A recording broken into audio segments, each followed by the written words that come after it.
Hey guys, welcome to my channel Biology Learning Made Easy. And guess what? The paper was so easy. So here we are for the discussion of the NEET UG 2020 biology questions. Okay, let's start with the first question. Question number 1. What does it say? See, experimental verification of chromosomal theory of inheritance. किसने दिया था? ठीक है, Morgan. Simple recall based question है, बहुत easy है. TH. Morgan, बहुत ही easy question है. टी.एच. मॉर्गन, ये हम लोग इस चैप्टर में यही तो पढ़ते हैं एक. ठीक है, TH. Morgan, Thomas Hunt Morgan. चलिए बाकी ऑप्शंस के बारे में पढ़ते हैं. मेंडल ने क्या दिया था? Law of dominance. Law of dominance. और क्या दिया था? Law of segregation. Law of segregation and law of independent assortment. Independent assortment. It is very important to know everything about the other options. ठीक है, बाकी ऑप्शंस के बारे में पता होना चाहिए. देखिए, सटन और बवेरी ने क्या दिया था मिलके? Chromosomal theory of inheritance. देखिए बगल में एनसीईआरटी खुली हुई है, हम एनसीईआरटी से इसको दिखाएंगे कि एनसीईआरटी कितनी कॉपी हुई है एग्जाम में. See, Sutton and Boveri called it chromosomal theory of inheritance. Star mark किया है, इन्होंने दिया था. लेकिन देखिए, एक्सपेरिमेंटल वेरिफिकेशन किसने दिया था? थॉमस हंट मॉर्गन ने. ठीक है, तो ये सिंपल क्लियर एनसीईआरटी से डायरेक्ट क्वेश्चन दिया गया उठा के. And TH. हंट मॉर्गन ने किस पे एक्सपेरिमेंट किया था? ये बहुत इंपॉर्टेंट है. Worked on Drosophila fruit flies, Drosophila melanogaster. ये क्यों चूज किया था? इसके भी कुछ स्पेसिफिक रीजंस थे. ठीक है, ओके. क्वेश्चन नंबर 2 पे आते हैं. क्या है? Meiotic division of secondary oocyte is completed. कब होता है? Prior to ovulation? नहीं. At the time of copulation के टाइम ही? नहीं. जाइगोट फॉर्मेशन के बाद? नहीं, जाइगोट के पहले ही बनेगा भाई. ठीक है, आंसर क्या है? Eight the time of fusion of a sperm with an ovum. जब स्पर्म ओवम में फ्यूज हो जाता है तब. ठीक है, देखते हैं इसको. एनसीईआरटी में ये भी दिया हुआ है, एग्जैक्टली कॉपीड है फिर से.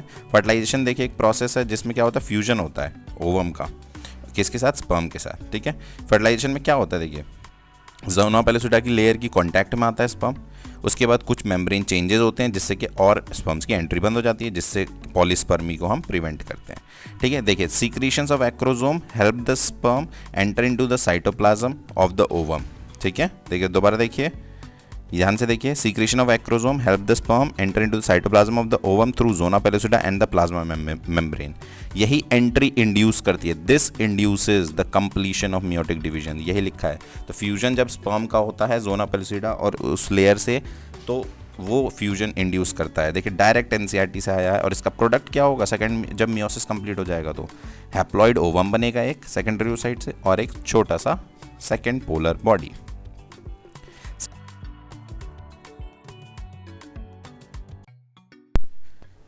Coming to next question. Let's say question number 3. Question क्या है? Wrong statement identify करना. Identify the wrong statement. ध्यान रखिएगा, wrong. Okay. With respect to immunity. Okay, let's read the statements. When exposed to antigen, living or dead, antibodies are produced in the host body. It is called active immunity. सही है, of course. जब expose होते हैं antigen से तभी antibody बनते हैं, इसी को एक्टिव बोलते हैं. True. When readymade antibodies are directly given, it is called passive immunity. ये भी ट्रू है. पैसिव इम्यूनिटी इसी को बोलते हैं. Okay, let's see this option. Fourth option, fetus receives some antibodies from mother. It is an example. कौन सी antibody? IgA. कैसे? Mother's milk से, फ्रॉम मदर्स मिल्क. ठीक है, और प्लेसेंटा से भी आती है. कौन सी एंटीबॉडी? IgG. याद होनी चाहिए आपको ये दोनों antibody from mother. It is an example of passive immunity. Of course second statement के बाद जैसा ही, तो उसी का तो एग्जाम्पल है. देखिए, सेकंड स्टेटमेंट का ही तो एग्जाम्पल है. True. Third statement, active immunity is quick. Correct. And gives full response. नहीं, फुल रिस्पॉन्स कभी एक्टिव इम्यूनिटी नहीं. क्विक होता है, बहुत जल्दी रिस्पॉन्स आता है, लेकिन फुल फ्लेज रिस्पॉन्स नहीं आता है. तो ये फॉल्स हो गया. ठीक है, तो करेक्ट आंसर इज थर्ड. ठीक है, I mean the wrong statement is third and the answer is third. ठीक है, देखिए एनसीईआरटी में देखिए, host is exposed to antigens which may be living or dead, or antibodies are produced in the host body. Type of immunity is called active immunity. Statement 1 exact copy की हुई है, देख रहे हैं आप लोग. एग्जैक्ट कॉपी है। When readymade antibodies are directly given to protect the body against foreign antigen it is called passive. Statement number 2 exact उठा के लिखा हुआ है, ध्यान दीजिएगा इस चीज़ों पे।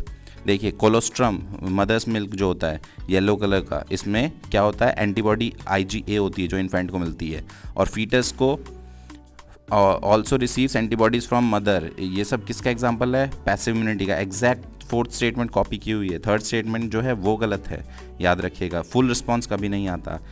और ये भी लिख लीजिए, antibody that can be transferred via placenta कौन सी होती है, IgG। तो देख रहे हैं आप लोग, क्लियरली NCERT को उठा के छाप दिया गया है, ठीक है। सो इजी,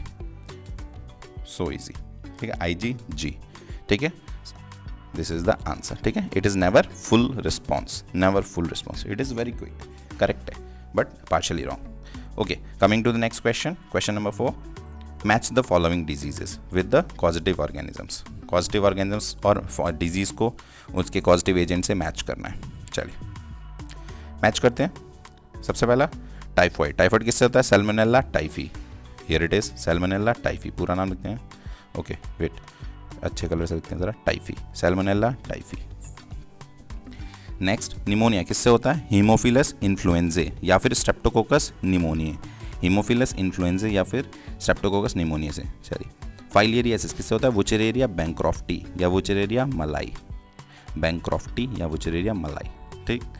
मलेरिया, मलेरिया के साथ plasmodium, and we know plasmodium के 4 स्पीशीज़ होती हैं, है ना, नाम लिखते हैं। आंसर देख लीजिए पहले, देखिए सेकंड होगा सिंपल, टाइफॉइड का 3, A का 3, एक ही ऑप्शन है, इतना इजी बनाया गया ऑप्शंस, एक ही ऑप्शंस आपको मिलेगा, कोई सा भी अगर आपको आता होगा तो आप सीधा आंसर कर देंगे।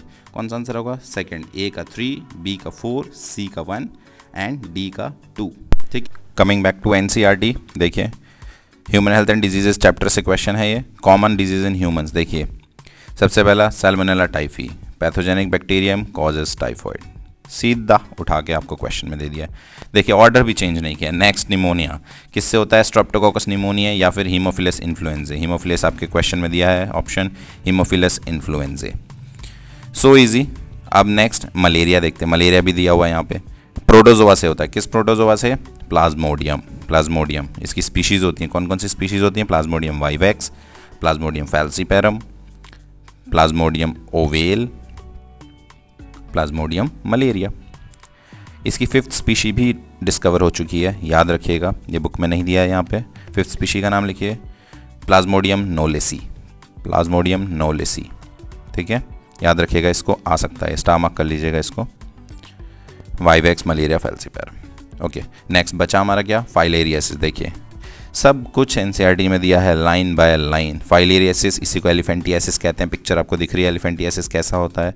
वुचेरेरिया बैंक्रॉफ्टी या मलाई से होता है, फाइलेरियल वॉर्म कहते हैं इसको, इट कॉजेज एलिफेंटियासिस। लिम्फेटिक्स का ब्लॉकेज करा देता है, लिम्फेटिक वेसल्स का, उसकी वजह से लिम्फेटिक का ब्लॉक हो जाता है, उसकी वजह से फ्लूइड ड्रेन नहीं हो पाता। नेक्स्ट में देखिए करेक्ट मैच ढूंढना है इसमें, इतना इजी ऑप्शन बनाया है, क्या बताएं करेक्ट मैच। हीमोफीलिया वाइलिंग्ड होता है, नहीं, it is sex linked, but देखिए लिखा हुआ NCERT में सेक्स लिंक्ड है, ठीक है, but it is x linked, it is on X chromosome, लिख लीजिए X chromosome, X linked recessive होता है, गलत है ये, X लिंक्ड रिसेसिव होता है हीमोफीलिया। और एक और एग्जांपल X लिंक्ड रिसेसिव का क्या होता है, इसी के साथ साथ सब याद करते जाइए। X लिंक्ड रिसेसिव का एक और example colour blindness. Okay next आता है फिनाइलकीटोनूरिया, क्या है, ऑटोसोमल डोमिनेंट, नहीं, गलत। NCERT में देखिए phenylketonuria inborn error metabolism is an autosomal recessive, recessive trait है तो ऑटोसोमल रिसेसिव, ठीक है, करेक्ट आंसर हमने वहाँ बना दिया उसको। Sickle cell anaemia autosomal recessive, correct true, देखते हैं बुक में, ऑटोसोमल रिसेसिव ट्रेट, सही है एकदम, एग्जैक्ट लिखा है, क्रोमोसोम नंबर 11 पे होता है। थैलेसीमिया देखते हैं, देखिए NCERT में ऑटोसोमल लिंक्ड रिसेसिव, गलत है, यहाँ पे X लिंक दिया हुआ है, ऑटोसोमल लिंक्ड रिसेसिव होता है, देखिए एग्जैक्ट दिया हुआ है। NCERT I am again and again saying NCERT examples, star बना लीजिए NCERT के एग्जाम्पल्स, NCERT के वैल्यूज़ आने चाहिए आपको। नेक्स्ट क्वेश्चन देखते हैं 6th, in relation to gross primary productivity, net primary productivity of an ecosystem, which of the following statements is correct? इन दोनों के बीच का रिलेशन बताना है, ठीक है।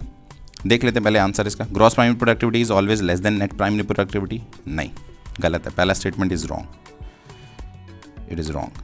Next, gross primary productivity is always more than, yes it is true, it is always more than true, more than net primary productivity. Third statement गलत है, same नहीं होते दोनों। फोर्थ स्टेटमेंट कोई रिलेशन नहीं है, ना रिलेशन तो है ऑफकोर्स। देखिए पहले देखते हैं प्रोडक्टिविटी होती क्या है, पहले ये तो समझ लें। होता क्या है? रेट ऑफ बायोमास का प्रोडक्शन, बायोमास के प्रोडक्शन के रेट को प्रोडक्टिविटी कहते हैं। और ग्रॉस प्राइमरी प्रोडक्टिविटी क्या होती है? जो प्लांट्स फोटोसिंथेसिस से, देख लिए इसको इन टर्म्स में एक्सप्रेस करते हैं, किलो कैलोरी पर मीटर स्क्वायर पर ईयर, इस यूनिट में एक्सप्रेस करते हैं। ग्रॉस जीपीपी क्या होता है? Rate of production of organic matter during photosynthesis. NCERT में सब कुछ दिया है, देखिए क्लियरली, यानी फोटोसिंथेसिस से एक प्लांट ऑर्गेनिक मैटर जो बनाता है उसके रेट ऑफ प्रोडक्शन को क्या कहते हैं? GPP, rate of production of organic matter during photosynthesis, GPP. लेकिन रेस्पिरेशन के टाइम उसी ऑर्गेनिक मैटर को यूज़ करके वो कुछ ऑर्गेनिक मैटर लूज़ कर देता है, तो उन रेस्पिरेटरी लॉसेस को हम माइनस कर देंगे तो नेट आ जाएगा हमारे पास रिजल्ट। तो जीपीपी माइनस, लिखिए जीपीपी माइनस आर, यानी आर यानी respiratory losses, will be equal to net primary productivity. देखिए इस इक्वेशन का क्वेश्चन है, क्वेश्चन सिर्फ इस इक्वेशन का, मैंने आपको पूरा समझा दिया क्या होता है, ठीक है।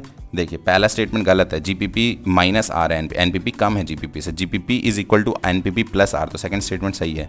दोनों सेम है ना, दोनों इक्वल कहाँ है? कभी नहीं है। और दोनों में कोई रिलेशन है? ऑफकोर्स रिलेशन तो है, तो फोर्थ स्टेटमेंट भी गलत। देख रहे हैं एनसीईआरटी छाप दी गई है आप लोगों के लिए। Coming to the next question. क्या यार क्वेश्चन क्या ही पूछा है, मतलब रॉबर्ट मे के अकॉर्डिंग ग्लोबल स्पीशीज डाइवर्सिटी, भैया इसमें भी कुछ सोचना है क्या? अगर इसमें सोचना है तो यू नीड टू स्टडी, आपको पढ़ना पड़ेगा। देखिए Robert may places the global species diversity about 7, इसमें क्या समझाऊँ आपको, मतलब क्या ही मतलब कॉपी पेस्ट किया है लोगों ने इस पर। नेक्स्ट क्वेश्चन क्या कहता है? जेल इलेक्ट्रोफोरेसिस पढ़ा था हमने बायोटेक्नोलॉजी में। इसमें सेपरेटेड डीएनए फ्रैगमेंट्स जो होते हैं that can be visualised with the help of, कैसे देख सकते हैं? रिकॉल बेस्ड क्वेश्चन है थोड़ा। देखिए एसिटोकार्मिन, नो।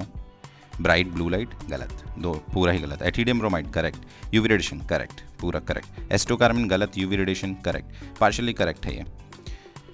एथिडियम ब्रोमाइड करेक्ट है, ये भी पार्शियली करेक्ट है। So answer is second, ethidium bromide in UV radiation, in UV radiation हमने बायोटेक्नोलॉजी के चैप्टर में पढ़ा था। देखिए इस टॉपिक के under separation and isolation of DNA fragments, principles and processes वाले चैप्टर में दिया है 198 पेज नंबर पे, जेल इलेक्ट्रोफोरेसिस। इसमें क्या करते हैं? एक जेल मीडियम पे डीएनए के फ्रैगमेंट्स को उसके चार्ज के बेसिस पे हम सेपरेट करते हैं, बेस्ड ऑन चार्ज। ये क्वेश्चन पूछ सकता है किस बेसिस पे सेपरेट होता है। Separated DNA fragments can be visualised only after staining the DNA with a compound known as ethidium bromide followed by exposure to UV radiation. देख रहे हैं एग्जैक्ट उठा के आपको क्वेश्चन दिया है, अगर इससे ईजी नहीं बना सकता कोई क्वेश्चन। ओके नेक्स्ट पे आते हैं। If the distance between consecutive base pairs is 0.34 nanometre, total number of base pairs दिए हैं आपको 6.6 × 10⁹, देन ये 10⁹ है, मिसप्रिंट है यहाँ पे, sorry. Then the length of the DNA is approximately, suppose 2 base pair दिए हैं, इसके बीच का डिस्टेंस 0.34 नैनोमीटर, यानी कि ऐसा यूनिट में लिखेंगे 0.34 × 10⁻9 मीटर, ठीक है। और कितने बेस पेयर्स हैं टोटल? 6.6 × 10⁹ है, तो 0.34 × 10⁻9, सॉरी ये -9 है, हाँ, इंटू 6.6 × 10⁹, तो it will come out to be 0.34 × 6.6, it will be approximately 2.2 metres, 2.2 metres. चलिए ये कैलकुलेट हो गया, टाइम लगा आपको थोड़ा सा, बट कैलकुलेट तो कर ही सकते हैं, सिंपल मैथ्स थी ये तो। बट एनसीईआरटी में आएंगे अगर आप तो ये भी नहीं करना पड़ता आपको, विद इन मिली सेकेंड्स आप बताए। देखिए 0.34 नैनोमीटर होता है 2 बेस पेयर के बीच का आइडियल डिस्टेंस, और ह्यूमन मैमेलियन सेल में कितना है? देखिए 6.6 × 10⁹ एग्जैक्ट दिया हुआ है मैमेलियन सेल का, देखिए 2.2 सब कुछ दिया हुआ है एनसीईआरटी में, उठा के रखा हुआ है, देख रहे हैं आप लोग, बस उठा के कॉपी पेस्ट किया, मेहनत ही नहीं किया एग्जामिनर ने। आपके लिए इतना इजी सेट नहीं हो सकता। Next question, Montreal protocol was signed in, Montreal protocol याद आ रहा है कुछ इकोसिस्टम यूनिट में? It was done for control of emission of ozone depleting substances, पढ़ते ही आ जाना चाहिए आपको। रिकॉल बेस्ड क्वेश्चन है ये भी, देखिए एनसीईआरटी में छापा हुआ है यार, क्या बताऊँ अब, पूरी बुक में से देखिए। मॉन्ट्रियल कहाँ पे हुआ था? मॉन्ट्रियल कनाडा में हुआ था 1987 में, for the control of emission of ozone depleting substances. बस उठा के रखा हुआ है। अगर आपने एनसीईआरटी पढ़ी है तो आप सारे क्वेश्चंस कर सकते हैं इसके। It is so easy. क्या पढ़ना है आपको? एनसीईआरटी एंड एनसीईआरटी, सिर्फ एनसीईआरटी पढ़नी है आपको, nothing else. Stay tune to my channel. हम ऐसे ही छोटे छोटे सेशंस में सारे नीट 2020 के क्वेश्चंस डिस्कस करेंगे with the references of NCERT. तो इतना हमको समझ आ गया सिर्फ 10 क्वेश्चन से कि एनसीईआरटी के कॉन्सेप्ट्स, एनसीईआरटी के एग्जाम्पल्स, एनसीईआरटी की वैल्यूज, एनसीईआरटी की इमेजेस। बस it means NCERT and NCERT. The questions have proved themselves. Thank you so much guys. If you like the video, please like it, share it and subscribe it, and see you soon in the next video.